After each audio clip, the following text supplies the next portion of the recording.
One way to fight climate change starts with your refrigerator, your dumpster, and what you put in them. KCTV5's Nathan Vickers explains how a small business in a local backyard is trying to keep food waste out of a landfill.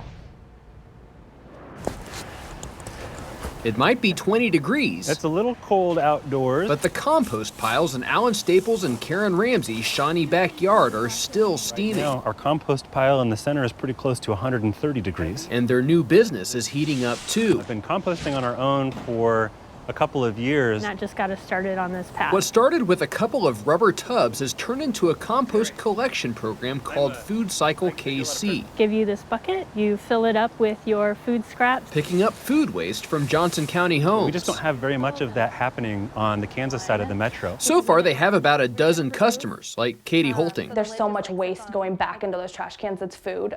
So kind of taking it that step further that we can do better.